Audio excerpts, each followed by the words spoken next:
Hola, ¿cómo nos encontramos? El día de hoy vamos a saber cuáles son las funciones que tiene que cumplir cada brigadista de emergencia, sea de la brigada de primeros auxilios, de la brigada de evacuación o de la brigada de recursos contra incendio. Pero antes de poder empezar con las funciones y demás, es importante saber, pues, de dónde salen las brigadas, por qué debemos realizar el tema de las brigadas. Es por eso que vamos a citar, pues, básicamente, el marco legal que se encuentra dentro de la Constitución del Ecuador, en su capítulo primero, que nos dice la inclusión y la equidad, específicamente en la sección novena de gestión de riesgos. ¿Qué nos dice en su artículo 389 de manera textual? Nos dice que el Sistema Nacional Descentralizado de Gestión de Riesgos va a estar compuesto, pues, por unidades de gestión de riesgos en todas las instituciones, sean públicas o privadas, sean igualmente en todos los ámbitos locales, regionales o a nivel nacional. Adicional a eso, ¿qué nos dice que va a ser las funciones principales de las brigadas? Pues nos dice en su inciso número 3 que van estas personas a asegurar que todas las instituciones públicas y privadas incorporen obligatoriamente en forma transversal la gestión de riesgos en su planificación y gestión.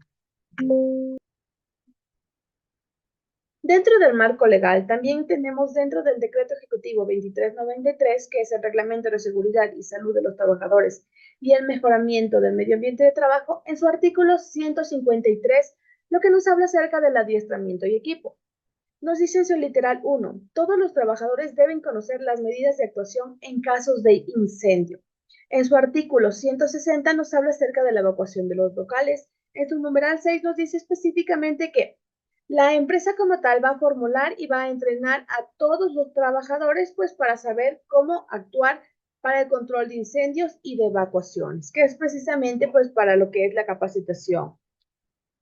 Adicional a eso, dentro de lo que es el Reglamento de Prevención, Mitigación y Protección contra Incendios, en su artículo 169 nos habla acerca específicamente de las brigadas contra incendio, donde nos dice que todas las instituciones y entidades con un número superior a 20 empleados tienen que organizar una brigada contra incendio.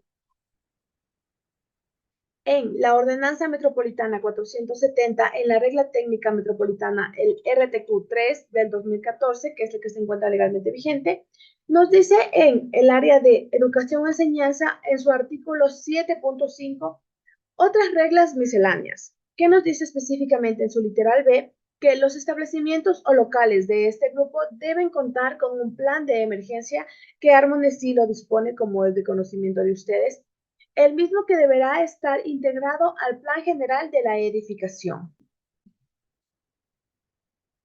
El plan de emergencia, ¿qué es? Es un conjunto, pues básicamente, de medidas destinadas a hacer frente a situaciones de riesgo. ¿Para qué? Para, pues básicamente, minimizar todos los efectos sobre las personas y sobre, pues básicamente, los locales como tal, en la oficina. ¿Cuáles son los objetivos del plan de emergencia? Primero que nada es conocer, prevenir, conocer y garantizar y programar. ¿Qué es lo que vamos a conocer? El edificio como tal. De qué pues básicamente está compuesto, en qué piso se encuentra y demás. Prevenir que la causa del origen de la emergencia. Conocer y garantizar que nuestras instalaciones pues básicamente nos vayan a brindar la protección necesaria y programar cuáles serían los planes de actuación frente a las posibles emergencias. Otro de los objetivos del plan como tal es disponer de personas organizadas, que es precisamente para lo que son las brigadas de emergencia, ¿no? Tener informado que al personal del edificio de cómo actuar en casos de emergencia.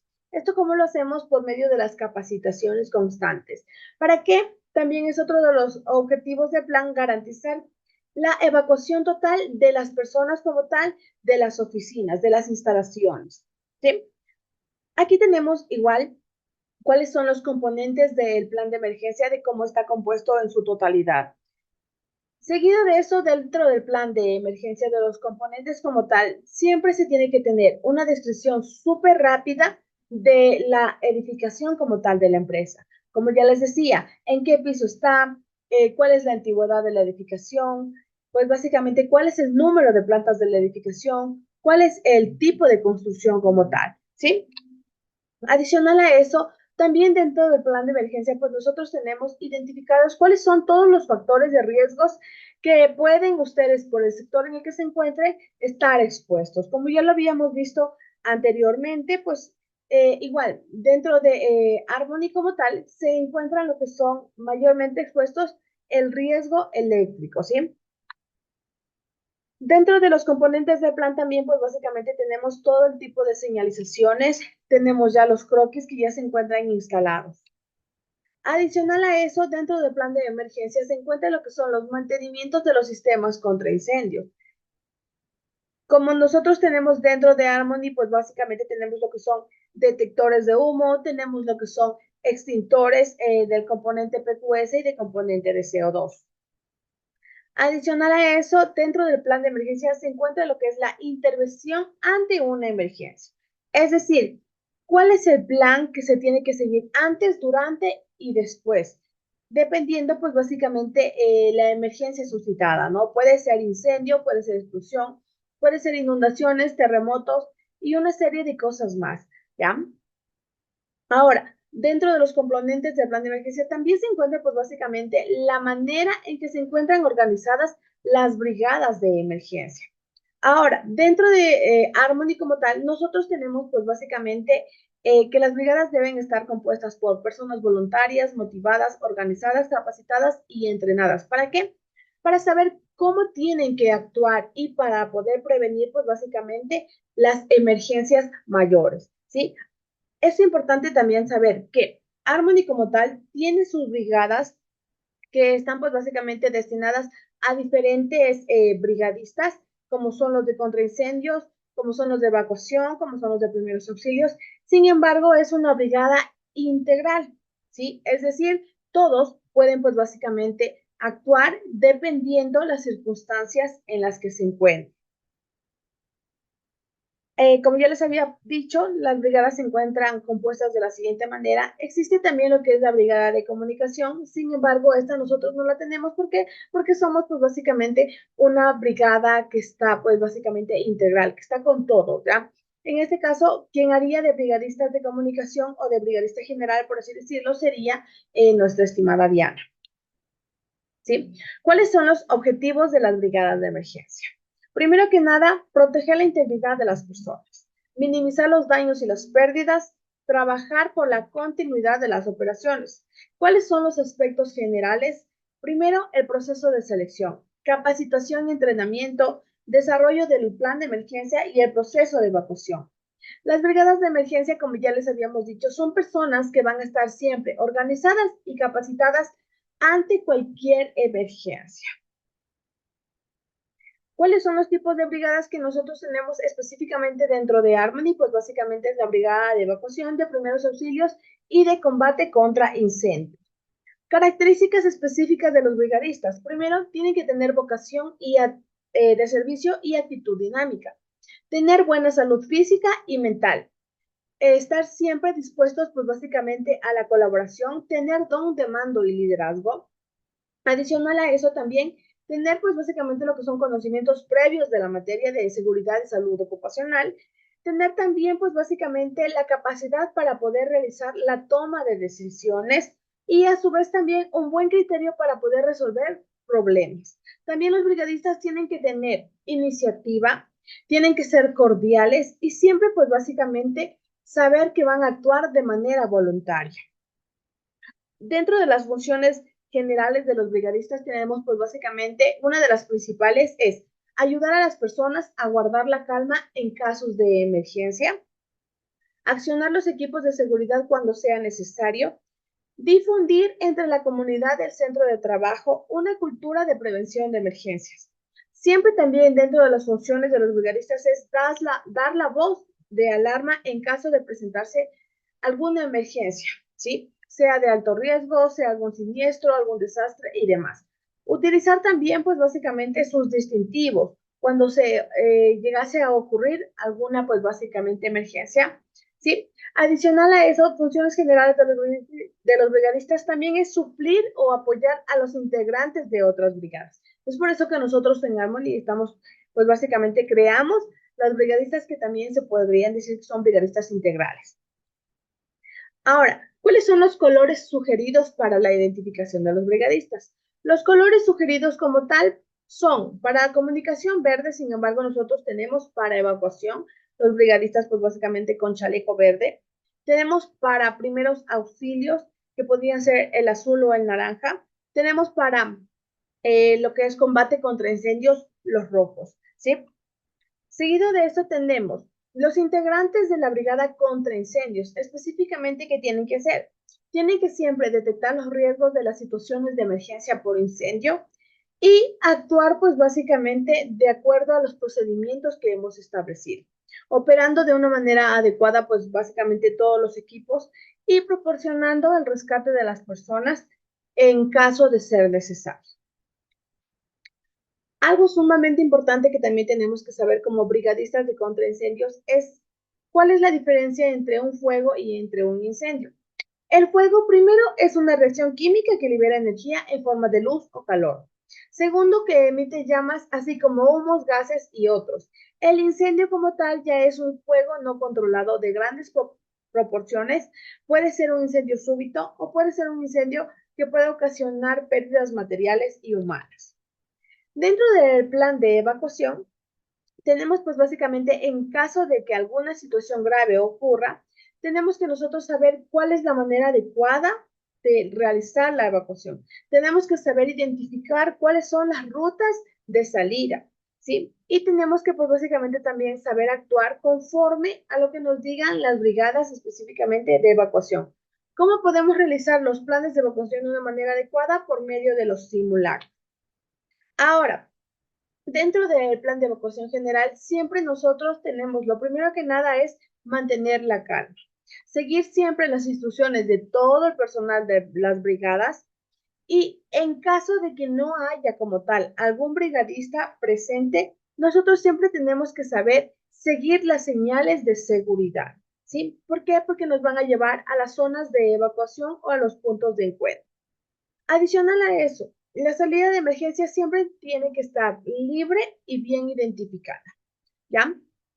Algo también sumamente importante de las evacuaciones es que nunca se tienen que devolver o a recoger sus celulares, carteras y demás que hayan pues básicamente sido olvidados, porque algo sumamente importante es que nuestra vida tiene siempre mucho más valor que los objetos, ¿sí? Dentro de los planes de evacuación, pues básicamente algo sumamente importante es no correr. Recuerde que debe haber más gente tratando de desocupar el edificio. Si nosotros corremos, pues básicamente vamos a fundamentar el pánico y eso es algo que no se quiere porque de esa manera pues podemos evitar que se ocasionen accidentes.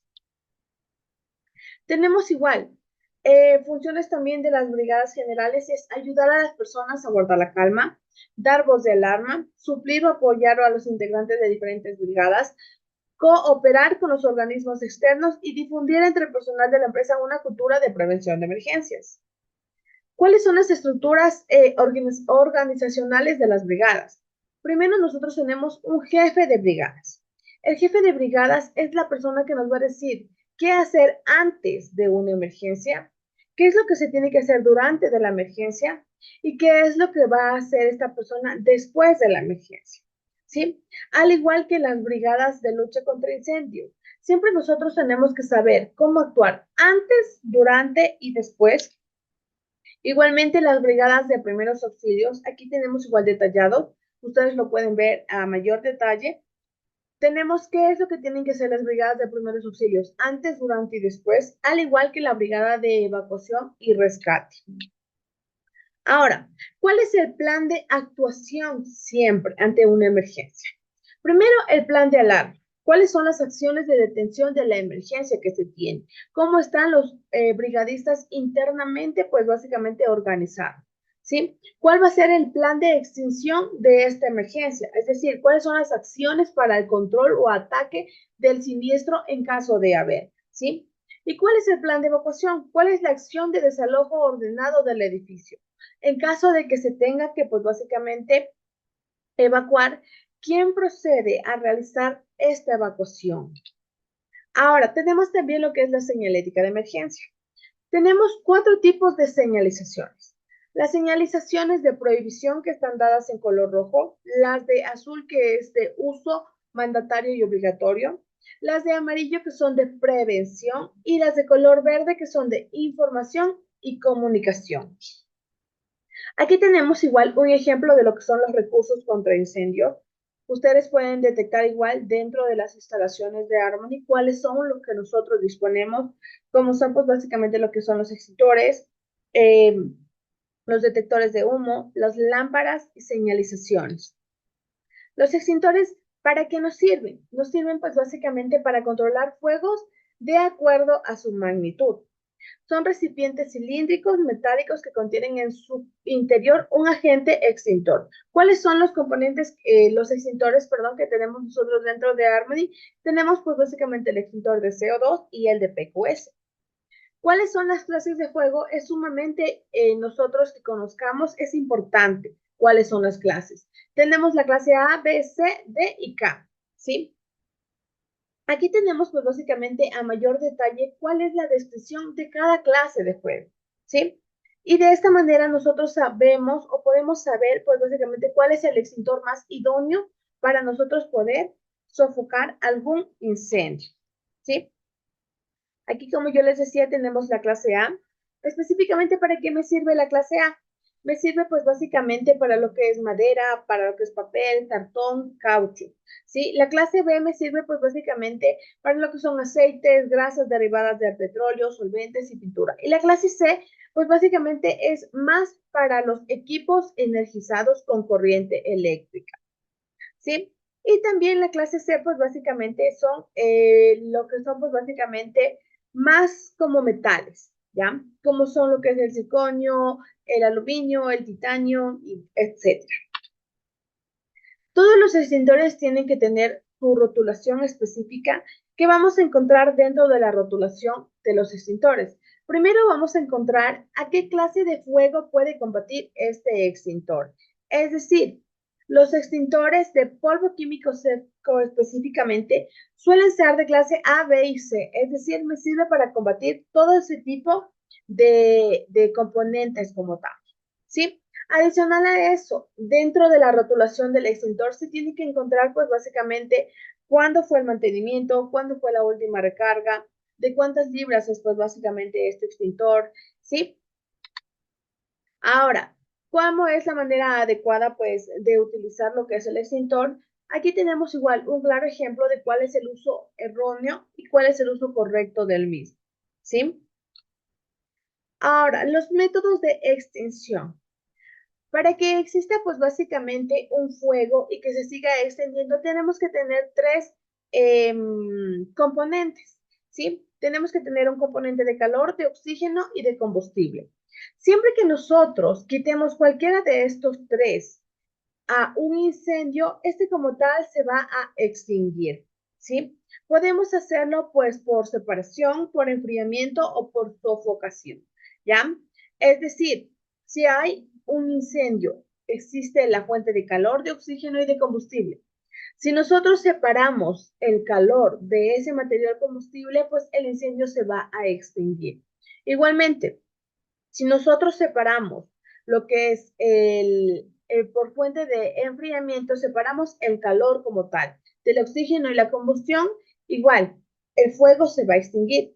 De la misma manera, si nosotros separamos el oxígeno, quitamos el oxígeno a ese incendio, se va nuevamente a extinguir. Aquí tenemos igual unos ejemplos que ustedes lo pueden observar. Brigadas de evacuación. Las brigadas de evacuación, primero que nada, son personas que van a proceder al rescate de las demás personas que se encuentren pues básicamente dentro de las instalaciones, sean visitantes, sean colaboradores, sean pues básicamente nuestros compañeros. Los brigadistas de evacuación son las personas que van a ayudar a que este grupo de personas llegue de una manera adecuada a los puntos de encuentro, ¿sí? ¿Cuáles son específicamente las funciones de los brigadistas de evacuación? Tienen que siempre implementar y colocar y mantener el buen estado de las señalizaciones de los inmuebles.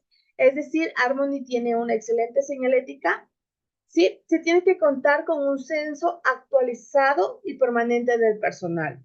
Es decir, siempre se tiene que tener en constante o todos los días, se tiene que saber cuántas personas están, quién faltó, si es que hay algún visitante y demás. También se tiene que siempre, pues básicamente participar siempre en los ejercicios de simulacro y demás. ¿Cuáles son las fases de la evacuación? Primero, pues básicamente se tiene que saber cuál es la detección, es decir, cuál es el peligro, cuál es la emergencia en ese momento. Una vez que se identificó de manera breve la emergencia, se tiene que realizar inmediatamente la alarma, la voz de alerta y realizar la preparación. ¿Para qué? Para poder salir y poder hacerlo a tiempo. ¿Sí? ¿Qué se tiene que hacer como una recomendación básica? Siempre tenemos que verificar la veracidad de la alarma. ¿Sí? Saber que esa alarma, pues básicamente sí es real y proceder, pues básicamente ahí sí a evacuar a las personas, ¿sí? Tomando obviamente pues las rutas de evacuación, es decir, las gradas, nunca los ascensores en este caso. ¿Cuáles son otras de las recomendaciones durante la emergencia? Siempre se tiene que conducir a las personas al punto de encuentro. Siempre se tiene que repetir mientras evacuamos en voz alta, no corra, conserve la calma, no corra, conserve la calma. También tenemos que, como brigadistas de evacuación, impedir que las personas que ya han sido evacuadas regresen por objetos olvidados y demás. Recordar siempre que tenemos que tener salidas alternas y que siempre que nos encontremos ya en el punto de encuentro, tenemos que mantenernos ahí unidos en ese sitio. ¿Qué es lo que se tiene que hacer ya después de una emergencia? Verificar, pues básicamente, quiénes son todas las personas que han sido evacuadas, quienes llegasen a faltar en el supuesto caso de que sientan que falta alguien, que sí haya estado alguien que tal vez no haya sido evacuado. ¿Para qué? Para de esa manera reportar, ¿sí? ¿A quiénes? Pues básicamente a los organismos de control, es decir, bomberos, ambulancias y demás, ¿sí? Tenemos que también siempre igual después cuidar de que el personal no se disperse. ¿Por qué? Porque hasta saber quiénes se encuentran dentro, pues básicamente del punto de emergencia, si alguien se fue a otro lado y demás, nosotros en el peor de los casos podemos imaginar que la persona volvió nuevamente a las instalaciones y ahí se podría generar un falso rescate, ¿sí? Ahora, dentro de las técnicas de evacuación, aquí tenemos en las imágenes como tal un claro ejemplo de cómo es una técnica que utilizan los bomberos en 3 movimientos ante una persona que se encuentre pues básicamente desmayada, ¿sí? Tenemos igual las técnicas de evacuación por arrastre, es decir, nosotros podríamos hacerlo de diferentes maneras. Podríamos atar una correa, cordones, abrigos, algo alrededor de las manos de la persona que se encuentre pues desmayada y una vez que ya se encuentre pues básicamente atada las manos, podríamos pasarlo sobre nuestra cabeza y con nuestro cuello nosotros proceder a arrastrar a la persona si es que estamos solos. Adicional a eso, si es que la persona se encuentra desmayada, nosotros también podríamos, pues básicamente, hacerlo por la parte de, cogerle por la parte de las axilas como tal, por medio de las manos, ¿sí? Y proceder al arrastre. Si nosotros disponemos igual de lo que son sábanas, mantas y demás, podríamos hacer que la persona igual desmayada, podríamos subirle a la sábana y nosotros proceder a, pues básicamente, a lo que es el arrastre, ¿sí? Y en el último caso de que no podamos movilizar a la persona, siempre es importante también poder realizar lo que es el rescate por medio de los pies, ¿sí? Ahora, siempre tenemos que tener mucho cuidado si es que vamos a proceder al rescate por medio de los pies, porque por algún golpe que pueda generar la persona en la cabeza. ¿Cómo podemos hacer esto? Pues básicamente envolviendo en el cuello de la persona, pueden ser abrigos, pueden ser sábanas, pueden ser mantas, de esta manera para que la persona no vaya a sufrir, pues básicamente algún trauma a causa de algún golpe. Ahora, técnicas de evacuación por carga. ¿Sí? Esta técnica por lo general podemos hacerla por medio de algún compañero, podemos hacerlo con la ayuda de otra persona. Si es que nosotros nos encontramos en la capacidad de realizar solo la evacuación, podríamos hacerlo si es que la persona no se encuentra consciente, tal vez no puede caminar y demás. Nosotros podemos realizar la técnica por carga, ¿sí? Aquí tenemos una serie de imágenes de cómo podríamos nosotros realizar la evacuación de esta persona. El temario es ¿qué son los primeros auxilios? El protocolo PAS, el manejo de la persona accidentada, el manejo de urgencias y emergencias como lo que son desmayos, convulsiones, atragantamiento, golpes y fracturas, trauma ocular, heridas, quemaduras, lesiones eléctricas y como último punto el RCP. Le doy pase al doctor. Adelante. ¿Qué tal? Buenas noches, muchas gracias, Clipton. Buenas noches a todos. Vamos a empezar el tema de esta noche, primeros auxilios. Bien, recordamos que los primeros auxilios, por supuesto, no son solamente para aplicar dentro del ambiente laboral, sino que los primeros auxilios los podemos aplicar incluso dentro de nuestras propias casas o de repente cuando seamos testigos de una situación que amerita nuestra acción. Bien. Entonces, primero es importante que sepamos o que definamos qué cosas son los primeros auxilios. Bien, les decía que los primeros auxilios son el tratamiento inmediato y provisional a la víctima de un accidente o de una enfermedad repentina. Bien, precisamente estos primeros auxilios se brindan en el mismo lugar donde ocurren los acontecimientos, justamente antes de ser atendidos en un establecimiento de salud. Bien.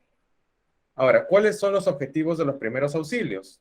Lo principal es conservar la vida, evitar complicaciones, ayudar a la recuperación de la víctima y asegurar, por supuesto, el traslado de la persona hacia el establecimiento de salud objetivo.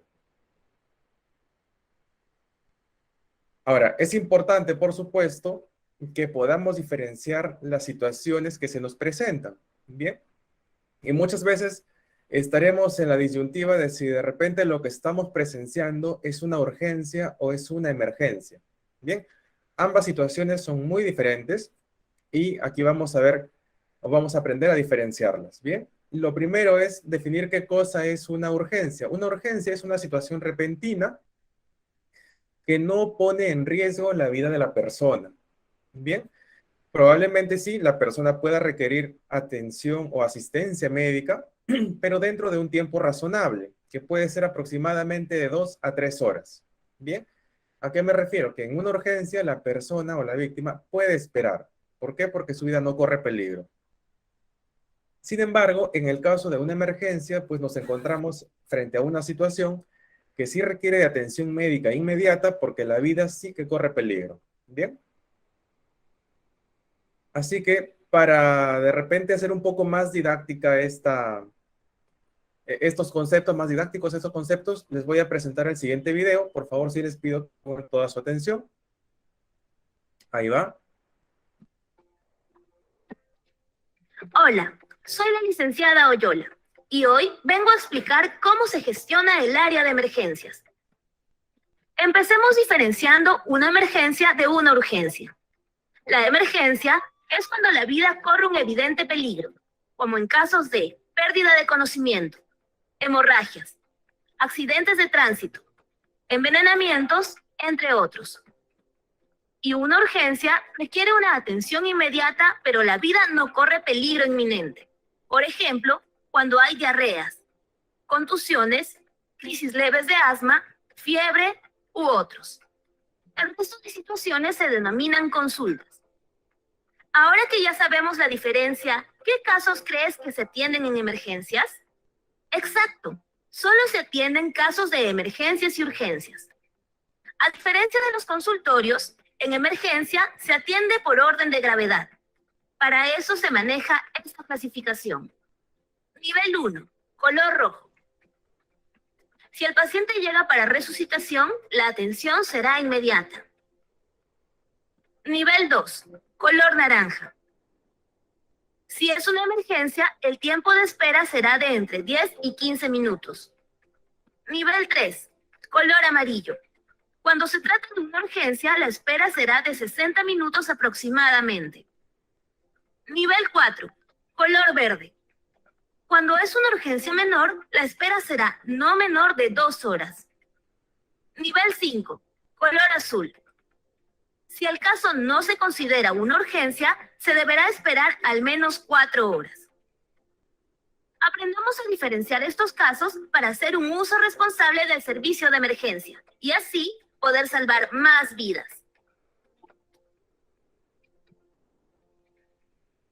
Muy bien. En este video, ¿qué cosa hemos aprendido? ¿Qué diferencia hay entre urgencia y emergencia? Y, por supuesto, cómo funciona la atención de estas situaciones dentro de un hospital. Bien, recordemos que muchas veces la zona de emergencias está saturada de gente y muchas personas incluso se quejan, ¿no? Porque no los atienden y llegaron primero o antes que otras personas. Recordemos que para la atención ya en un centro hospitalario o en una clínica incluso, la atención siempre va a ser por orden de prioridades, ¿de acuerdo? Por supuesto, la prioridad la encabezan las situaciones en las que la vida de la persona corre peligro. ¿Bien? Listo, algunos ejemplos más sobre urgencias. Para urgencias, ya habían escuchado algunos, tenemos ahí, por ejemplo, los dolores abdominales leves, de repente una situación de posiciones líquidas, de diarrea, un asma con una crisis leve, por ejemplo, en la que la persona todavía puede respirar, se puede comunicar. Contusiones, muchas veces, en realidad las contusiones son golpes, por lo tanto, no necesariamente van a poner en riesgo la vida de la persona. De repente una faringitis, un dolor de garganta, una amigdalitis, o de pronto, pues, una fiebre sin el compromiso de las funciones vitales. ¿Bien? Y ejemplos ya de emergencias reales.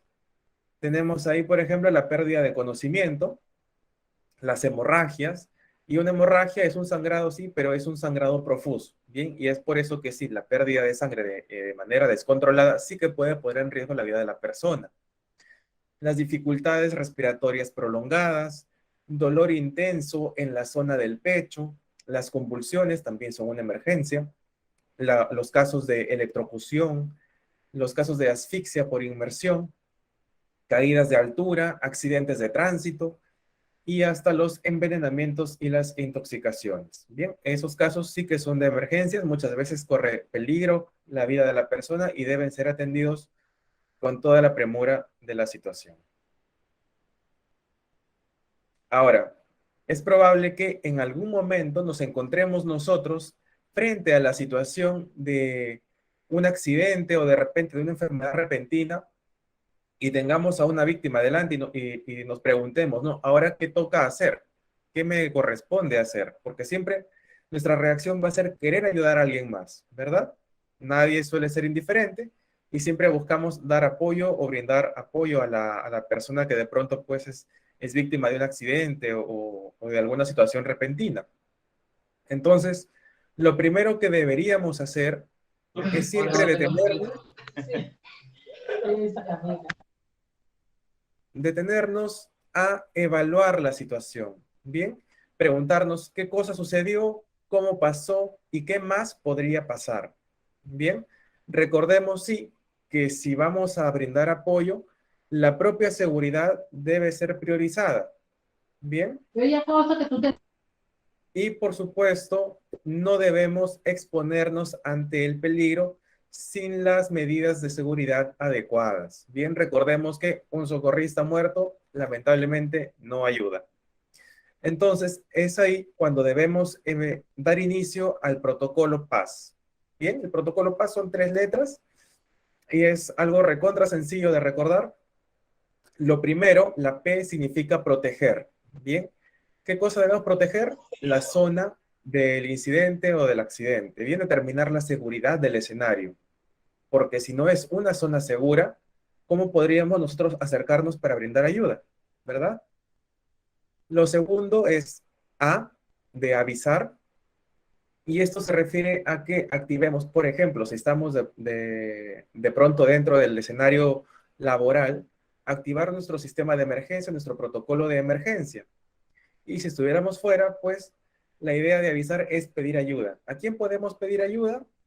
Podemos tener los servicios de repente del SAMU o de los bomberos, al 106, al 116. ¿Bien? Y finalmente, la letra S de socorrer. ¿A quién vamos a socorrer? Por supuesto, a la víctima. Bien, pero debe ser siempre en ese orden. Asegurarnos de que la zona sea segura para brindar el apoyo, avisar, comunicar sobre la situación, porque de repente solos no vamos a poder darnos abasto para hacer frente a lo que puede haber ocurrido. Y finalmente, ya recién, después de comunicar, recién podemos socorrer. ¿Bien? Ahora, aquí hay un poquito más de información sobre este protocolo PAS y empezamos, por supuesto, con la P de proteger. Ya les decía que es importante proteger el lugar de los hechos y aquí tenemos que dar prioridad siempre, ¿no? A nuestra seguridad, como les decía, y también proteger a la persona accidentada. Bien, es preferible siempre alejar el peligro que movilizar a la persona accidentada. Bien, si tenemos a una persona que está tendida en el suelo, no sabemos qué le puede haber ocurrido. Podríamos deducir de repente de que pudo haber sido una caída si de pronto tiene una escalera al costado. Bien, podemos tener esa percepción. O de repente no tenemos nada y podríamos pensar, ah, caray, de repente es un infarto. Bien, pero frente a la duda, siempre precaución. Por supuesto, hay que hacer seguro el lugar de la emergencia y si es posible señalizar, adelante, podemos hacerlo. Pongámonos de repente en la situación de un accidente de tránsito. Todos los carros, por ley, por reglamentación, deben tener siempre su triángulo de seguridad, como el que tenemos en la imagen. Entonces, eso nos sirve para señalizar y de paso también comunicar que hay una situación de peligro. Bien. Ahora, por ejemplo, en una fuga de gas, ¿cómo aseguramos o cómo protegemos el lugar de los hechos? Cortando el flujo del gas, no encendiendo fuego, alejando los cigarrillos. Por supuesto, fumar sería una locura. En el caso de los coches, quitar los contactos, aparcar bien si es posible y señalizar, como ya les mencionaba, con el triángulo. Y en casos, por ejemplo, de accidente con electricidad, desconectar la fuente de corriente antes de tocar a la persona accidentada. Bien, ¿qué puede ocurrir si tocamos a una persona y no alejamos a la fuente de electricidad? Obviamente, pues tenemos ahí a dos personas electrocutadas. Bien. Lo siguiente, ya sabemos que es avisar a los servicios de socorro, los servicios de ayuda. Bien, y debemos informar correctamente sobre lo que ha ocurrido. Tenemos que dar datos muy precisos del lugar, porque si no, ¿cómo va a llegar la ayuda? ¿Verdad? Tenemos que informar sobre el lugar exacto, sobre el tipo de accidente, si de repente es una fuga de gas, un accidente de tránsito, electrocución, asfixia, etcétera. O sea, pueden ser diferentes las situaciones. Si fue un accidente de repente masivo, el número de accidentados y cuál ha sido la situación. Identificarnos también es importante. Obviamente, una llamada anónima no inspira la misma confianza que la de una persona que se presenta y da la información correspondiente. Y por supuesto, ya al final, sí, obviamente tenemos que colgar. Bien, no colgar antes de brindar esa información, porque si no, la ayuda probablemente no vaya a llegar en el tiempo que nosotros tengamos pensado. Y finalmente, la S de socorrer. Es ahí cuando ya nosotros vamos a aplicar los conocimientos que tenemos para ayudar a la persona accidentada. Bien, es importante, sí, que actuemos con rapidez, pero siempre con calma. De nada va a servir que una persona llegue tensa y atolondrada a querer brindar ayuda. ¿Eso qué puede ocasionar? Si la persona víctima del accidente está despierta, ve que una persona súper nerviosa y súper tensa se acerca a dar ayuda, créanme que no va a colaborar y va a generar el doble de estrés en la situación que ya se presentó. Bien, es importante luego que actuemos siguiendo siempre un orden de prioridades. Lo primero será siempre salvar la vida, recordemos que es uno de los primeros objetivos de los primeros auxilios, y luego evitar que se agraven las lesiones. Es importante, sí, realizar maniobras sencillas que estén encaminadas u orientadas a evitar las lesiones. Recordemos que probablemente los que vayan a brindar los primeros auxilios no necesariamente van a ser médicos, ¿bien? Va a ser una persona natural que de pronto se encuentra con una situación de emergencia y va a brindar el apoyo, ¿bien? Y para brindar los primeros auxilios no es necesario ser médico, sino simplemente tener los conocimientos bien cimentados. Entonces, como norma general, Es importante no movilizar al accidentado y si hubiera que hacerlo, es importante movilizarlo en bloque. Bien, un poquito más adelante les voy a explicar en qué situaciones podemos y no debemos también movilizar a una persona víctima de un accidente. Y por supuesto, es importante que sepamos organizar el espacio donde vamos a brindar nosotros la ayuda. Bien, ¿a qué me refiero con esto? Cuando hay un accidente en la calle, ¿qué es lo primero que ocurre? De repente alguien se lanza a brindar ayuda, pero de pronto se va a ver rodeado de un grupo de gente que no necesariamente va a ayudar, sino que simplemente se acerca a mirar. Bien, recordemos que la curiosidad es muy grande en el ser humano y la gente por tendencia va a llegar al sitio, pero solamente para mirar, a ver qué pasa. Es más, seguro que va a haber gente que va a empezar a grabar con el celular, que está tan de moda, pero no necesariamente van a brindar ayuda. Entonces, es en estas situaciones en las que la persona que va a brindar los primeros auxilios se empodere, ¿bien? Y si tiene que alejar a los curiosos, simplemente decirles, por favor, abran campo, abran espacio, estamos frente a una emergencia y necesitamos que la víctima se oxigene. Y es también importante que la persona que va a brindar los primeros auxilios tenga la suficiente autoridad como para hacerse cargo y empoderarse de la situación, ¿bien? Y en este caso me refiero a qué? A dar instrucciones. De repente la persona sí va a brindar los primeros auxilios, pero necesita que alguien llame. Entonces, si uno dice, alguien por favor que llame a los bomberos, créanme que nadie los va a llamar. Es muchísimo más sencillo mirarle la cara a una persona, señalarlo con el dedo y decirle, por favor, llama al 106, llama al 116. Solamente así, dando instrucciones, indicaciones precisas, van a conseguir que alguien dé la voz de alarma. Muy bien. Ahora sí, en cuanto a los primeros auxilios, vamos a ver un poquito ya sobre el manejo de la persona accidentada. Como les decía, es importantísimo mantener la serenidad, pero siempre actuar con rapidez. Si tenemos los conocimientos claros, si los tenemos ya asimilados, vamos a poder actuar sin necesidad de entrar en una situación de tensión, de estrés, de nerviosismo. ¿Bien? Asegurarnos, por supuesto, de que no exista más peligros alrededor, examinar detenidamente a la persona accidentada, y ahí tenemos dos etapas, la evaluación primaria y la evaluación secundaria. Bien, ya un poquito más adelante les voy a detallar más sobre esto.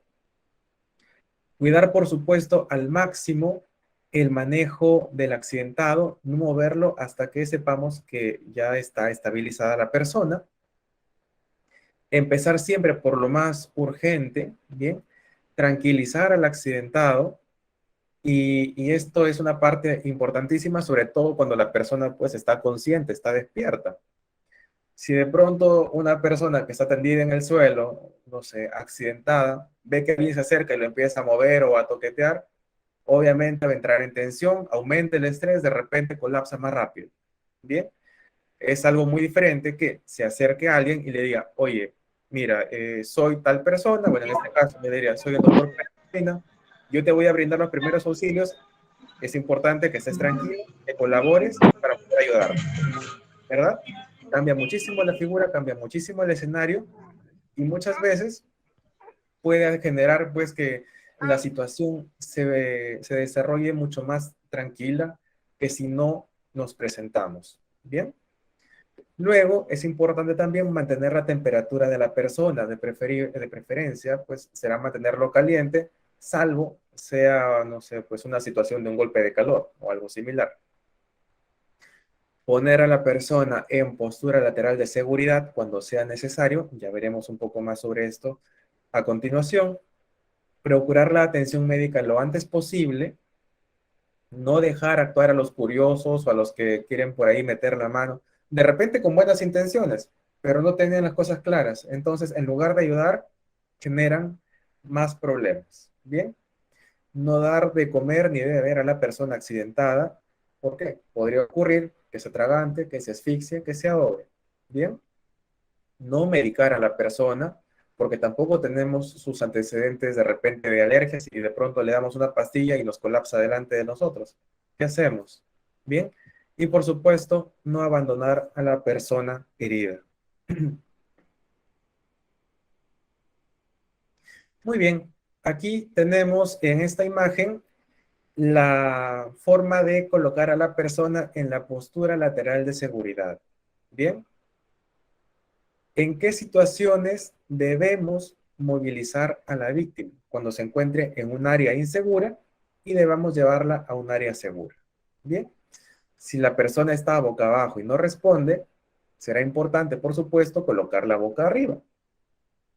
Si de repente vemos que la persona, no sé, de pronto fue víctima de una convulsión y empezó a vomitar, porque suele ocurrir también, ahí podemos, por ejemplo, aplicar directamente la posición lateral de seguridad, que como vemos consiste en tener a la persona boca arriba, cruzar el brazo, ya sea derecho, ya sea izquierdo, hacia el lado contralateral, flexionar la pierna del mismo lado del brazo flexionado y girar a la persona sobre el brazo extendido.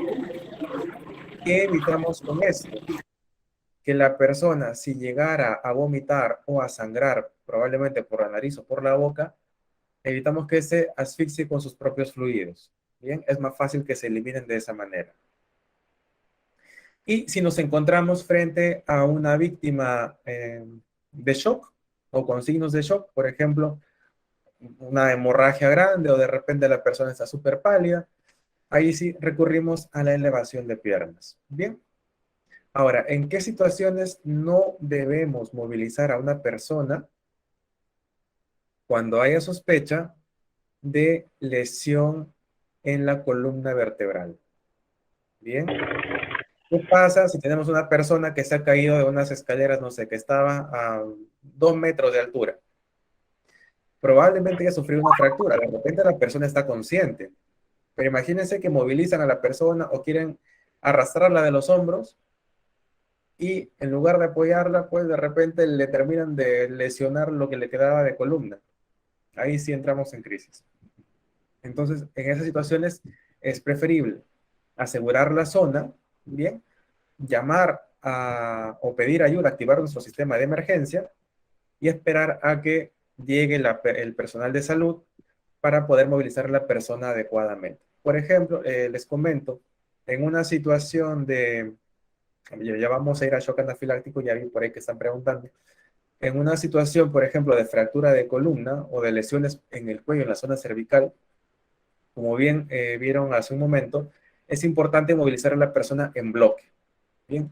Y para eso se requiere por lo menos a 3 personas para que puedan apoyar en la movilización, alguien que sostenga la cabeza, alguien que deslice la camilla y se pueda movilizar ya luego a la persona de esta manera. Entonces, ahí sí aseguramos zona, comunicamos y obviamente pues tratamos de verificar por lo menos los signos vitales de la persona. Bien, ya a continuación les voy a conversar también sobre eso. Al final creo que vamos a poder responder todas las dudas que vayan surgiendo por ahí, porque me parece que hay varias preguntas ya. Bien, y empezamos pues ya con la parte de la evaluación. Bien, ya comunicamos, aseguramos la zona, comunicamos, ahora nos toca actuar. Bien, y parte de la evaluación primaria es que sepamos qué cosa es lo que vamos a explorar.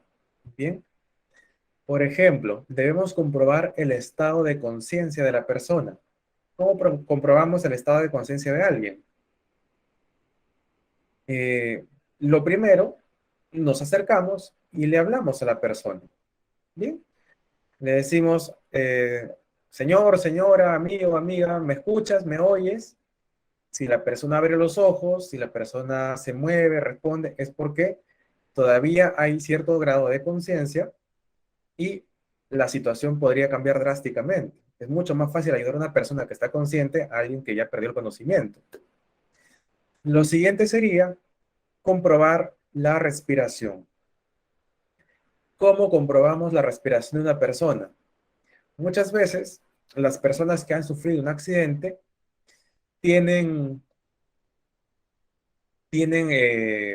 la frecuencia respiratoria un poco más lenta, un poco más leve que una persona sana al 100%. Bien, entonces es ahí cuando debemos fijarnos, por ejemplo, en el movimiento del tórax. Bien, Solamente basta con mirar a la persona, el pechito de la persona, y ver si se eleva o no. ¿De acuerdo? Si de repente tienen por ahí la suerte de tener un espejo a la mano, pueden colocar un espejito en la nariz de la persona y ver si se empaña o no se empaña el espejo. Eso nunca falla. Bien. Lo siguiente es comprobar el pulso. Bien. El pulso muchas veces pues va acorde con los latidos del corazón, y en realidad en el cuerpo tenemos varios puntos para tomar el pulso. Bien, tenemos el más conocido, que es el pulso de la muñeca, el pulso cubital o radial, que consiste en colocar 3 deditos justo por encima de la muñeca, y van a sentir uno de sus tendones, presionan un poquito y van a sentir cómo empieza a saltar. Bien, pero ¿qué ocurre? Que en una persona accidentada, muchas veces los pulsos periféricos, como por ejemplo el de miembros superiores o de miembros inferiores, va a ser más leve, y muchas veces, en muchas ocasiones, va a ser mucho más complicado de encontrar. Entonces, uno de los pulsos que no va a fallar para nada y que es muchísimo más fácil de identificar es el pulso carotídeo. Bien, ¿cómo encontramos el pulso carotídeo? 2 deditos y vamos justo al costado de nuestra tráquea. Bien, aquí a los hombres justo al costado de la manzana, a las chicas al costado del cuellito, bien, al costado de la tráquea. Presionamos un poquito y sentimos cómo empieza a saltar por ahí nuestra arteria carotídea. Bien, de esa forma podemos tomar el pulso. Si hay pulso, perfecto, el corazón está funcionando, la sangre está bombeando, hay más probabilidad de que esta persona sobreviva. Ahora, ¿cuál es el rango normal para la respiración y para el pulso? Bien, en promedio, una persona sana, adulta, tiene de 15 hasta 20 respiraciones por minuto. Bien, y en cuanto al pulso, una persona sana, adulta también, puede tener de 60 hasta 100 latidos por minuto o pulsaciones por minuto para que se considere dentro del rango normal. Bien, obviamente este número, este valor variará de acuerdo a las características personales de cada persona y no necesariamente tiene que significar algo negativo. Bien, pero es importante que ustedes conozcan ese dato. Y finalmente, parte de la exploración primaria también será buscar hemorragias. Bien, si nos encontramos una persona pálida que no se mueve, que no responde, tenemos que asegurarnos de que no haya ninguna lesión que esté haciendo perder sangre a la persona. ¿Podría ser una hemorragia interna? Tranquilamente. Pero nosotros tenemos que actuar frente a lo que podemos también solucionar. Entonces, obviamente aquí será más fácil evaluar si hay alguna hemorragia externa sobre la cual podamos nosotros actuar directamente. Perfecto, muchas gracias, Clipton. Continuamos entonces, vamos ya a la parte de exploración o evaluación secundaria. Bien, ¿qué es lo que vamos a buscar aquí? Tenemos que empezar siempre por la cabeza, ¿de acuerdo? Vamos a buscar heridas en la cara, en el cuero cabelludo, de repente fracturas evidentes o lesiones en los ojos. Bien. A continuación, evaluaremos el cuello. Habrá que buscar deformaciones o bultos. Imagínense que encontramos una deformación en la tráquea de la persona. Podría ser una fractura, podría ser que fue víctima de estrangulamiento y tenemos una lesión importante ahí. ¿Por qué es importante revisar bultos, deformaciones? Porque nos va a orientar más o menos a poder brindar los primeros auxilios. No será lo mismo darle ayuda a una persona que de pronto puede respirar bien, a una persona que de pronto tenga fractura en la tráquea o una lesión en la tráquea y de pronto no puede respirar por sus propios medios. Bien.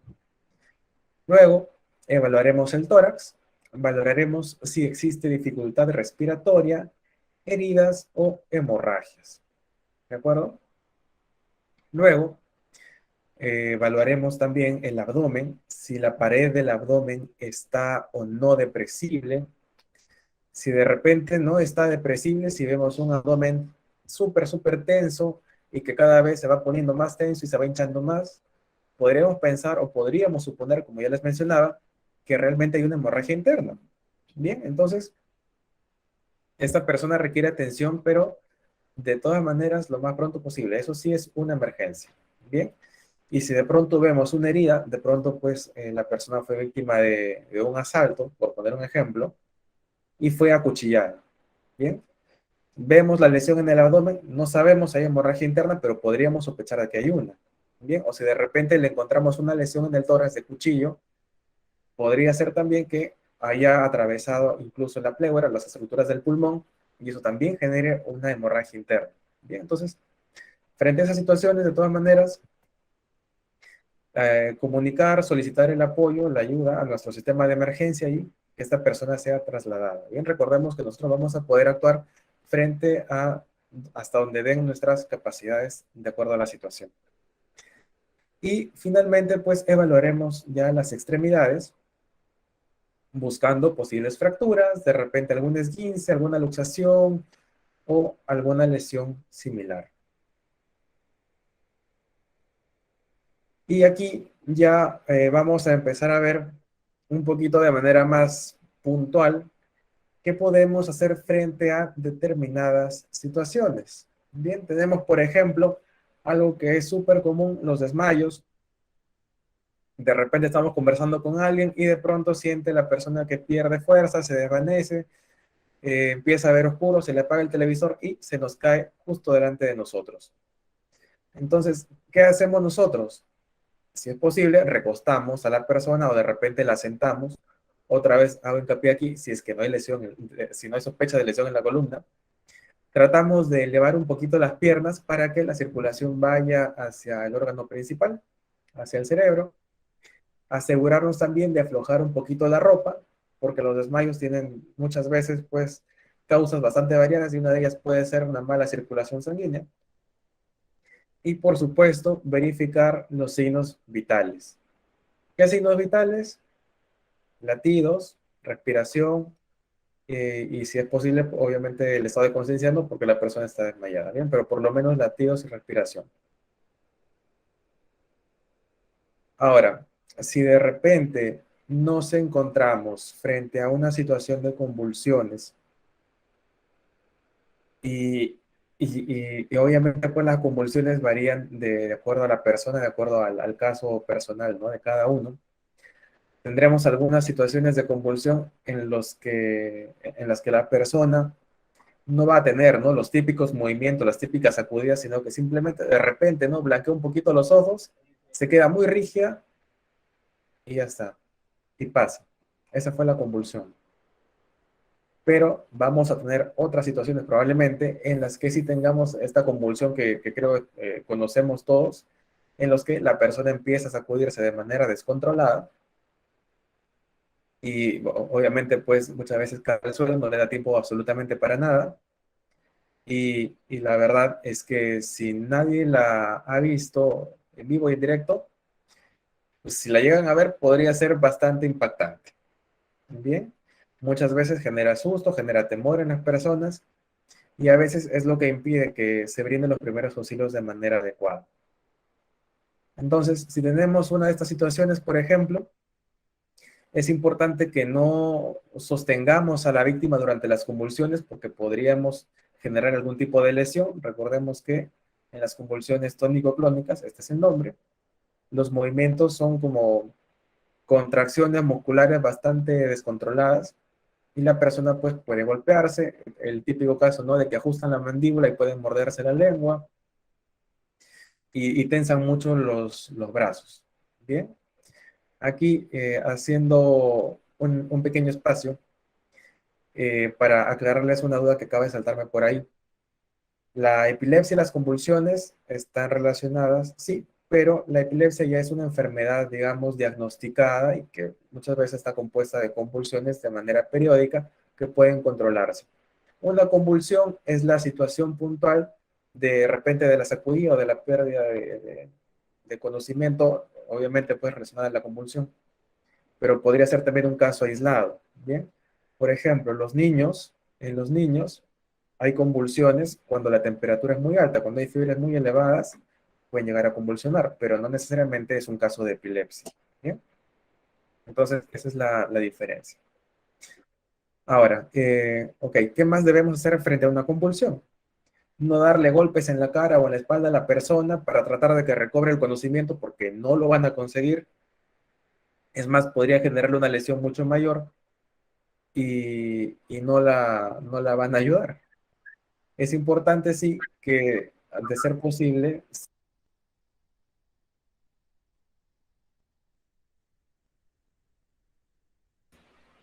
alguien nos ha silenciado a todos. Muy bien. Les decía que es importante aflojar las prendas de vestir porque a veces eso también genera problemas al momento de tratar de brindar la ayuda a la persona que está convulsionando.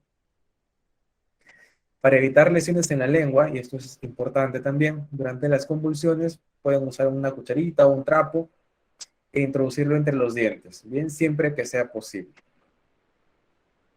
Y al finalizar la crisis, trasladar sí a la persona a un lugar que le sea confortable y dejarlo dormir si es posible. Bien, ¿qué pasa con las convulsiones? Que muchas veces, después de la convulsión, la persona se queda dormida. Muchas veces los esfínteres se relajan y la persona se puede defecar o puede orinarse. Bien, y es parte normal del proceso. Entonces, es importante también que tengamos la suficiente madurez para poder brindar ayuda en esa situación. Y si la persona pierde el conocimiento por X motivos, bien, si el lesionado está inconsciente, respira y no existe un traumatismo, como ya les mencionaba, se le colocan, por supuesto, en la posición lateral de seguridad, como bien les mencionaba también anteriormente, para prevenir las consecuencias de asfixia o ahogo frente a un caso de vómito. Bien.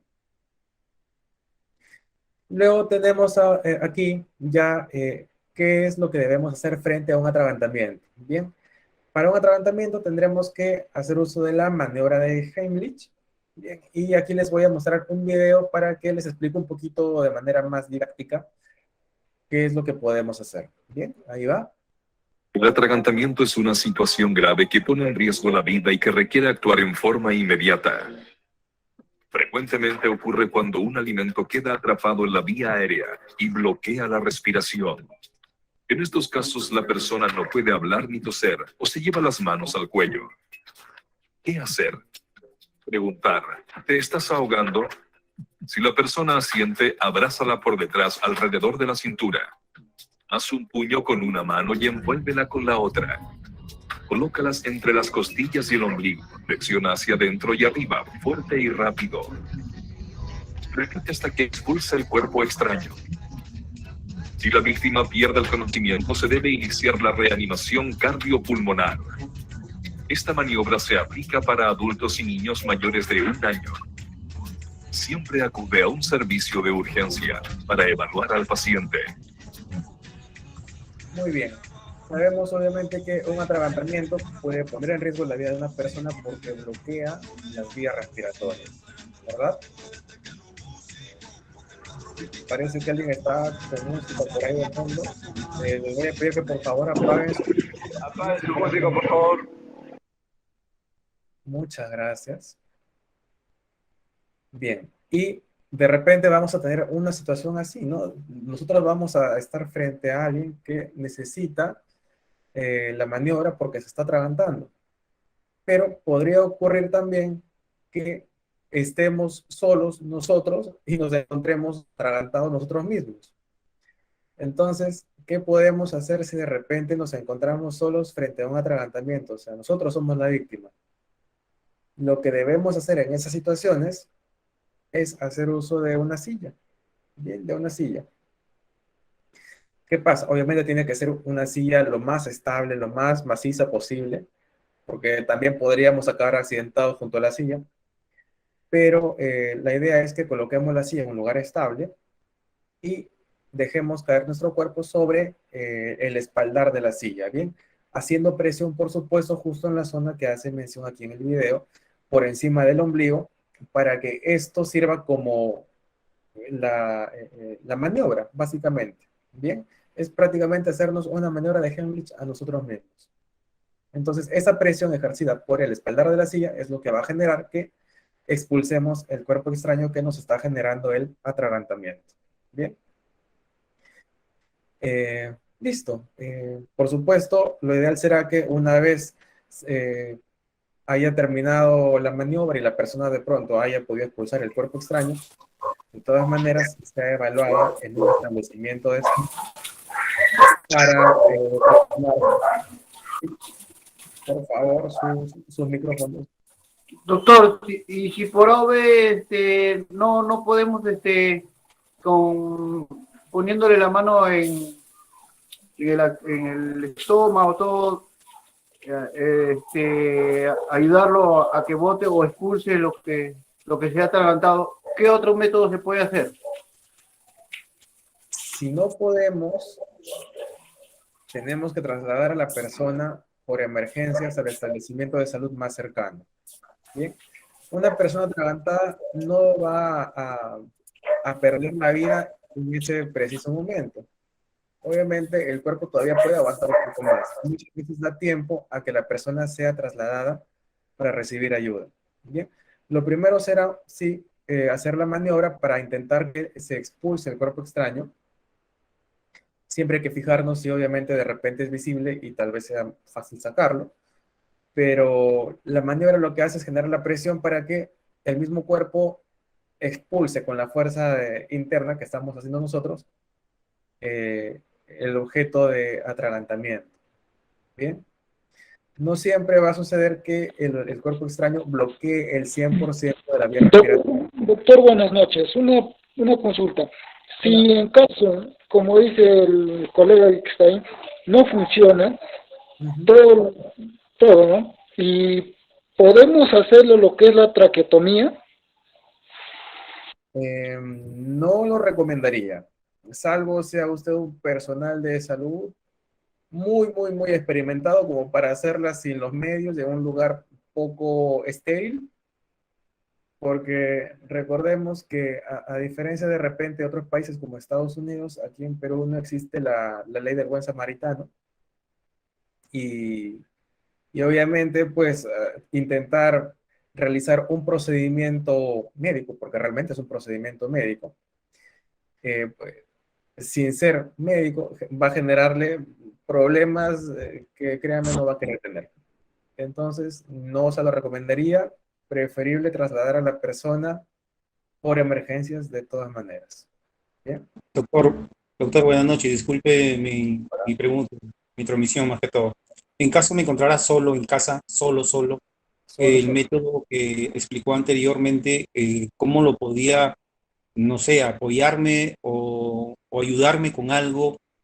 No sé, he pensado en una silla, de repente a la altura de la boca de mi estómago, y aparte de eso, ¿qué otro objeto o qué cosa nos puede ayudar estando solos en casa o en cualquier situación o en cualquier sitio que nos encontramos solos?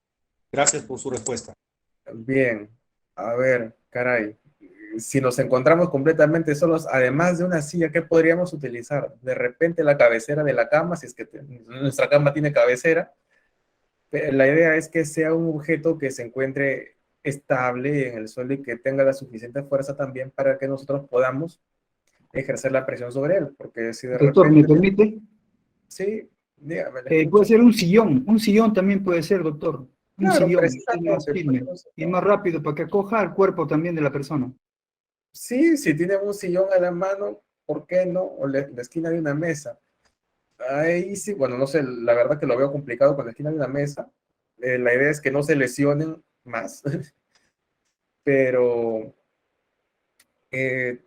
a ver, incluso en una situación de atragantamiento, hasta cierto punto uno puede tener por lo menos un poquito de, unos cuantos segundos al menos para pedir auxilio.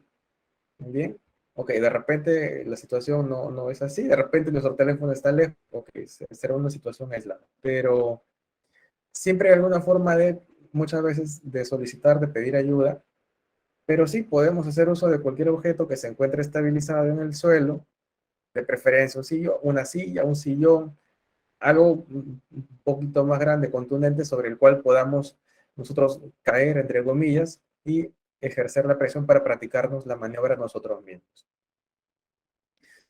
Bien, aún así, si logramos expulsar el cuerpo extraño, lo mismo que en la situación anterior, de todas maneras, ir a un establecimiento de salud para ser evaluados completamente. Bien, recordemos que puede haber siempre alguna lesión en la tráquea y nosotros no necesariamente pues vamos a estar conscientes de ello y no lo vamos a poder ver.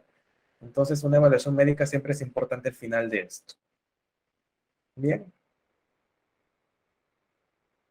Listo. Pasamos al siguiente tema. Ahora sí toca ver qué podemos hacer frente a un traumatismo, golpes, fracturas. Bien. Es importante, sí. Aquí también en este cuadro negro les voy a mostrar un video, pero les voy comentando. Bien, ¿qué debemos hacer frente a una fractura? Si hay alguna hemorragia externa, debemos controlarla. ¿De acuerdo? Será importante para evitar una pérdida de sangre que genere shock, precisamente en esta persona, en la víctima. Si de repente dudamos de la existencia de una fractura, preferible actuar como si las hubiera. Bien, ante la duda, mejora el acceso para evitar daños adicionales. Inmovilizar la zona de la lesión de manera adecuada. Si hay anillos, si es una fractura o una lesión en las manos, en los pies, ver que no haya anillos, pulseras, cualquier cosa que pueda generar una lesión posterior. Imagínense que alguien se luxa un dedo, cualquier dedito, ¿no? Y tiene un anillo acá, ¿no? De pronto el anillo de matrimonio y se le fractura el dedo. Si no le sacan rápidamente el anillo, ese dedo va a empezar a hinchar y el anillo va a ser complicadísimo de retirar. Bien, y podría generar, en el peor de los casos, la pérdida del dedito. Puede ocurrir. Ahora, si tenemos que valorar la deformidad de un miembro, de repente sospechamos que la persona sí, okay, se cayó, se golpeó, se fracturó. A veces es preferible comparar los miembros, ya sean piernas, manos, brazos, pies, para asegurarnos de que efectivamente hay una lesión. Si de repente vemos que los dos pies, por ejemplo, los dos tobillos están exactamente igual, de repente la lesión es muy pequeña, de repente no hay realmente una lesión ahí. Bien, y si fuera necesario, siempre se puede cortar la ropa. Bien. Muy bien, ahora sí, lo que les mencionaba, les voy a lanzar un video más para que ustedes puedan ver de manera más didáctica qué hacer frente a una fractura, a una luxación. Bien, así que ahí va. ¿Qué hacer en caso de luxación, esguince o fractura? Los accidentes pueden ocurrir en cualquier situación, y si bien muchas veces no suelen tener mayores consecuencias, en ocasiones pueden causar lesiones graves en un músculo, hueso o articulación. Revisa algunas recomendaciones sobre qué hacer frente a un accidente. Luxación. Lesión de una articulación en la que los extremos de dos o más huesos se salen de sus posiciones normales. Esguince. Lesión que afecta tendones y ligamentos de una articulación. Fractura. Pérdida de la continuidad de un hueso. Puede ser expuesta cuando sale el hueso y deja una herida en la piel. Produce deformación y mucho dolor. Recomendaciones. Si sospechas de una lesión grave en un músculo, hueso o articulación, inmoviliza la parte lesionada. Puede haber una herida, cambio de coloración en la piel, sangramiento o deformidad. Para inmovilizar, usa tablas, periódicos enrollados o cartón como férulas. Estas deben ser rígidas.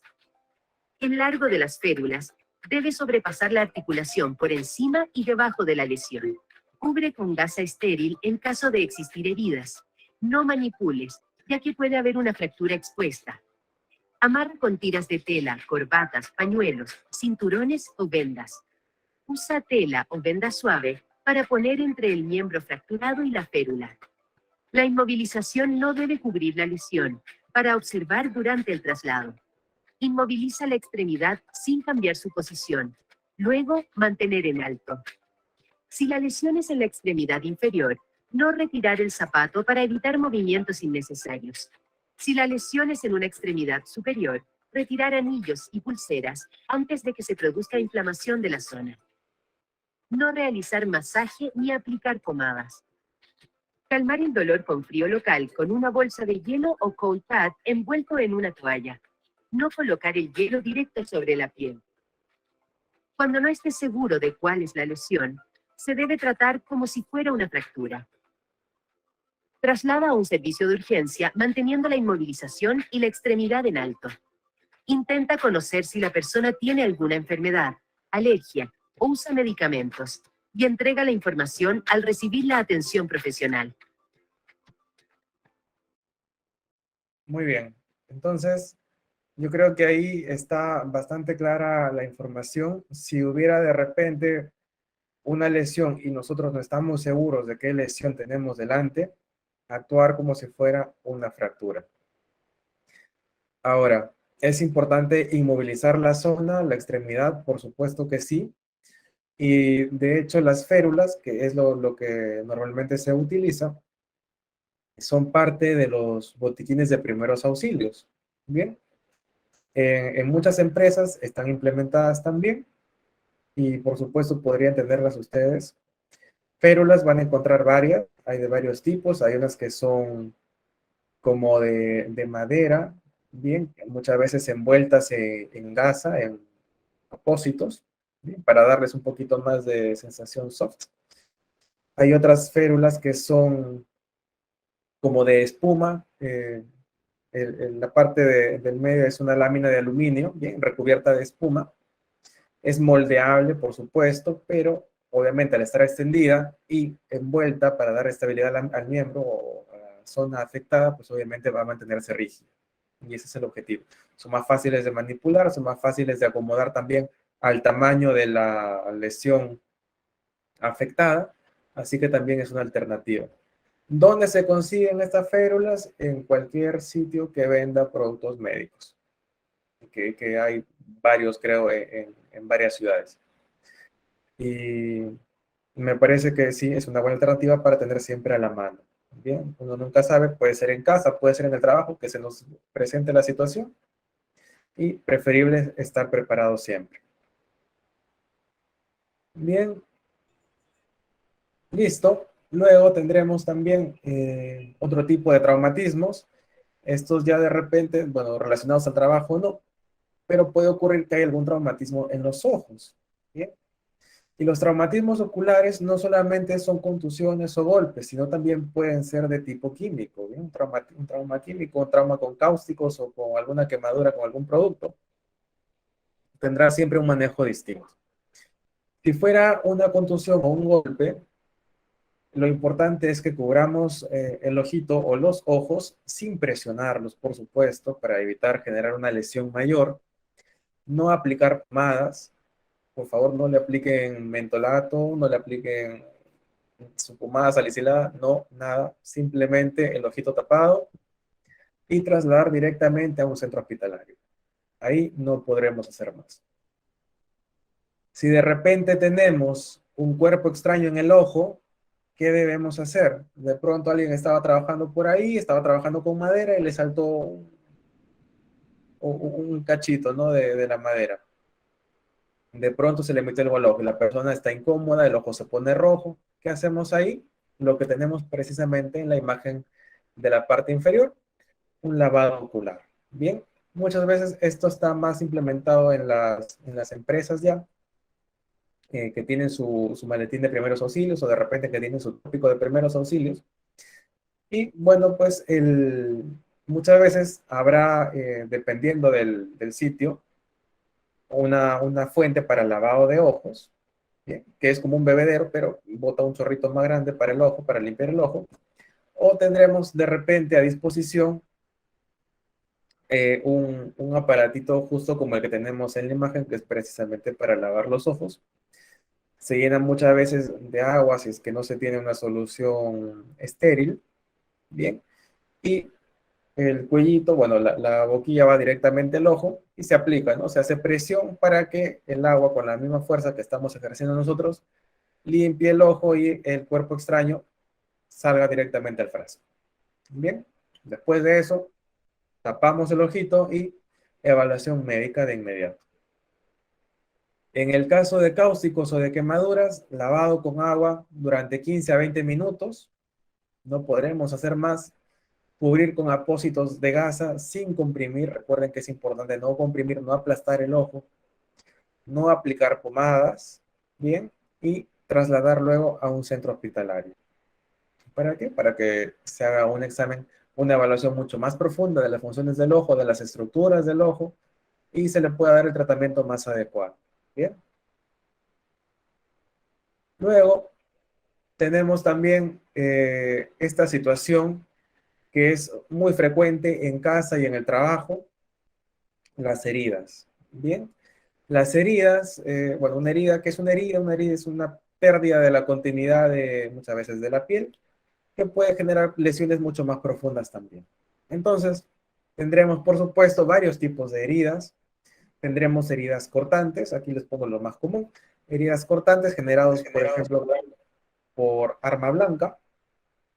Tendremos heridas punzantes, como en la segunda imagen, generados pues de repente por un accidente con un clavo, con un destornillador, con algo similar. Tendremos heridas abrasivas, los clásicos raspones, bien, por ejemplo, cuando alguien se cae por ahí de rodillas en la pista, ahí las rodillas se hacen añicos, esa es una herida abrasiva. Y tenemos también las heridas contusas. Las heridas contusas, sí, hay lesión de la piel, pero muchas veces generada por un golpe, bien, por un traumatismo. Entonces, en cualquier situación, ¿qué es lo que debemos hacer?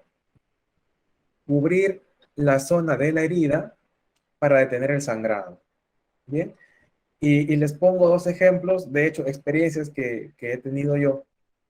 La primera es, bueno, en una empresa que trabajaba, en la que trabajaban con una máquina cortadora precisamente, y de repente, pues, uno de los chicos precisamente de mantenimiento se distrajo mientras le estaba probando la máquina. Y tal fue la distracción que tenía la mano muy cerca de las cuchillas y de pronto voló la yema del dedo y un pedacito de uña. Los dedos son bien escandalosos cuando se cortan, sangran un montón. Imagínense si pierden la yema del dedo. El sangrado era horroroso. Entonces, la gente, ¿qué pasa? La gente entra en pánico. ¿Bien? Y la gente que entra en pánico, que se estresa, que se pone tensa, muchas veces no ayuda, empeora las cosas. ¿Qué hicieron? Le pusieron papel toalla. Mala elección. El papel toalla se pega en la herida y luego hay que sacarlo y es más complicado. ¿Bien? Entonces, ¿qué hacemos, por ejemplo? ¿Qué se hizo en esa situación? Cubrir inmediatamente con gasa y decirle a la misma persona, mira, tú tranquilo, no te vas a morir, es una herida, hay sangre, sí, pero te vamos a ayudar. Bien, toma tu gasa, ajusta ahí, aprieta tú mismo tu dedito. Ajústalo, ajustalo y no hagas otra cosa que ajustarlo. En 5 minutos, ese dedo ya no sangraba. Bien, se recuperó el pulpejo, afortunadamente, y se le pudo hacer el reinjerto de la piel perdida. Bien. Y con eso, ¿qué logramos? Logramos calmar a la persona y de hecho a los compañeros que estaban todos súper curiosos y de nervios, asustados frente a la situación. Bien. Otra situación que ocurrió con un sangrado ya mucho más importante. Hubo una situación en la que una persona, un trabajador, sufrió una lesión en la frente. Bien, le cayó un objeto contundente en la frente y sacaron a la persona de la zona, por supuesto, de la zona insegura, de la zona del accidente. Y llegó, obviamente, con su equipo de protección, todo. Y al momento de retirar el equipo de protección, de pronto nos damos con la sorpresa de que la persona tenía la piel completamente abierta aquí, así, de par en par, con una fractura casi expuesta. Bien, entonces, obviamente, una frente así sangra chorros. Es espantosa la situación, espero que realmente nunca le suceda, pero me tocó. Y la misma forma de manejarlo, ¿bien? Siempre presionando la zona del sangrado, ¿bien? Obviamente con todos los cuidados posibles. Recordemos que puede haber una fractura y no queremos generar una lesión mayor, pero a ejercer un poquito de presión en la zona evita que la hemorragia continúe. ¿Bien? Por ejemplo, en esos casos que es importante estar alertas y, además de detener el sangrado, asegurarnos de que la persona no pierda el estado de conciencia. Bien, eso es básico. Pero bueno, de repente nos vamos a encontrar en situaciones un poco más leves, un poco más suaves, en las que puede ser solamente un corte en la mano, o de repente causar un corte con el cuchillo mientras estamos haciendo la cena. Entonces, lo mismo, hacemos presión, de preferencia con una gasa estéril. Si no la tuviéramos a la mano, con un paño lo más limpio que se encuentre, bien, y al cabo de unos minutos, 5 minutos como máximo, el sangrado ya va a estar prácticamente en cero. Procedemos luego a lavar la zona con abundante agua para eliminar los restos. Muchas veces quedan restos que hacen parecer la herida mucho más exagerada de lo que realmente es. Así que tenemos que limpiar también la zona. Si disponemos de una crema antibiótica, podríamos aplicarla. No siempre es aconsejable esto, ¿por qué? Preferible bajo supervisión del personal de salud, porque al ser un producto también farmacológico, es un producto químico y no sabemos si puede tener alguna reacción alérgica a la persona. Entonces, no es 100% recomendable que apliquemos nosotros sin saber una crema, por más de repente, no sé, no me sale el término, ¿no? Inocua que pueda parecer, ¿no? ¿Se puede utilizar el suero para lavar? Si disponen de solución salina, de suerito, por supuesto que sí, claro que sí, pueden utilizarlo. Y finalmente cubren con la gasa estéril, ¿bien? ¿Qué no se recomienda? Aplicar alcohol directamente a la zona de la herida. Eso va a generar quemaduras, el alcohol quema, por supuesto, y va a generar lesiones en las estructuras internas de la piel. Bien, que van a dificultar un poquito el proceso de cicatrización. ¿Se puede aplicar agua oxigenada? Sí, claro que sí. Pero tampoco hay que abusar porque el agua oxigenada en exceso también genera lesiones. Bien. Y por ahí vi un mensaje que saltó que me decía si pueden aplicar orina. No es recomendable aplicar orina. Recordemos que la orina es un producto del filtrado de nuestra sangre y por ser un producto de filtrado y de desecho, pues obviamente va acompañado de elementos que deben ser eliminados y muchas veces incluye bacterias. Entonces, no es recomendable aplicar orina en una herida abierta. Bien. Si quieren aplicar un torniquete, si el sangrado, si de repente, pues, ¿no?, una persona quedó sin mano, y ahí sí, obviamente tienen que aplicar el torniquete de todas maneras, siempre por encima de la flexura de la extremidad, de preferencia, pero siempre hay que tener mucho cuidado con los torniquetes, ¿bien? Porque mucha presión puede generar daños y lesión en el tejido, ¿bien? Así que antes de lanzarnos al torniquete, presión y traslado, ¿bien? Muy bien, continuamos entonces, antes que se nos quede corto el tiempo. ¿Qué hacer en las situaciones de quemaduras? Bueno, frente a una quemadura, es importante, bueno, primero saber que hay quemaduras de 3 tipos. Tenemos las quemaduras de primer grado, segundo grado y tercer grado. Bien, las de primer grado, para que sepan, son las quemaduras más leves y normalmente suelen ser un enrojecimiento de la piel. Si alguien ha ido a la playa y no se ha puesto protector solar y ha estado tendido en la arena 3, 4, 5 horas, al final del día seguro que ha quedado rojo como un cangrejo hervido. Eso, una quemadura de primer grado. Jorge, Por ahí hay alguien que está con el micrófono activado otra vez. A ver, ¿qué pasa con las quemaduras de primer grado? Como les decía, son las más leves y muchas veces con un poco de agua fría se soluciona. Bien, a veces con alguna loción para quemaduras de primer grado, que las hay, que son humectantes, hidratantes, tienen vitamina E, suficiente. Luego tenemos las quemaduras de segundo grado. Bien, las quemaduras de segundo grado son estas que empiezan a sacarnos ampollitas en la piel. ¿De acuerdo? Y es importante no reventar esas ampollitas. Ya luego les explico por qué. Y finalmente tenemos las quemaduras de tercer grado, que obviamente son las más severas y generan lesiones ya mucho más profundas. Una característica importante de las quemaduras de tercer grado es que no duelen.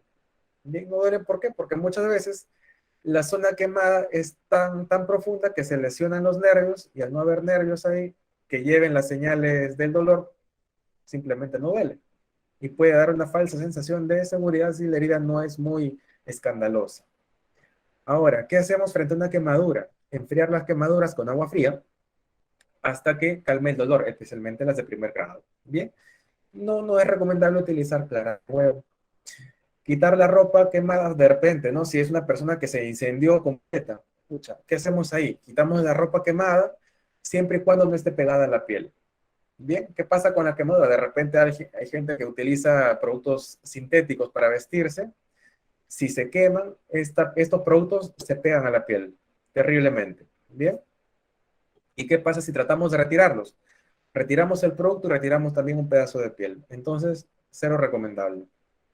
No aplicar hielo directamente en la zona lesionada porque el hielo también puede generar quemaduras y puede generar una lesión y la muerte del tejido ya lesionado por la quemadura. No reventar las ampollitas en las quemaduras de segundo grado porque el líquido que se acumula ahí es lo que está protegiendo esa zona que ha quedado lastimada. Si rompemos la ampollita y dejamos que el líquido escape, dejamos una puerta abierta también para bacterias, para virus, para hongos, para parásitos y nos genera una infección horrorosa. Entonces, cero recomendable. Si de repente es muy grande la ampolla y es necesario romperla, preferible que sea en un establecimiento de salud con las medidas de higiene adecuadas. ¿Qué podemos hacer si ya está la persona quemada? Pues cubrir la quemadura para que luego sea evaluada. Y en las quemaduras pequeñas, las que son producidas por el calor, por ejemplo, se puede aplicar compresas de agua fría o el hielo siempre y cuando esté embolsado y envuelto en un paño. Bien, nunca aplicar hielo directamente. Y por supuesto, el traslado de la víctima a un establecimiento de salud será básico para que sea evaluada de manera más profesional. Luego tenemos las lesiones eléctricas. Aquí es importante, sí, no tocar a la víctima, cortar la fuente eléctrica y no tratar de retirar las fuentes de electricidad con ningún objeto, si es que no hemos cortado la fuente eléctrica. Bien, ni siquiera de madera. No nos arriesguemos, no seamos héroes. Bien, nuestra seguridad también es importante. Y la electricidad produce quemaduras leves hasta un paro cardiorrespiratorio. Aquí en la imagen yo creo que sí se puede notar. Cuando hay una quemadura eléctrica, siempre hay una quemadura de ingreso y una quemadura de salida. Recordemos que la electricidad no se queda en el cuerpo, simplemente busca seguir su camino. Bien, pero sí, genera paro cardiorrespiratorio, inflamación de la lengua, obstrucción de las vías respiratorias, problemas directamente en el corazón, desestabiliza un poquito los latidos. Así que las lesiones son bastante variadas. Y ya para terminar, obviamente después de una quemadura muchas veces, perdón, de una electrocución muchas veces es importante también hacer una reanimación cardiopulmonar. Y esta técnica sí es importante que ustedes la conozcan. De repente no la van a poder aplicar después de una capa tan chiquita. Es preferible que ustedes lo practiquen. Pero es importante que sepan que existe y que ustedes también pueden conocerla porque pueden salvar una vida.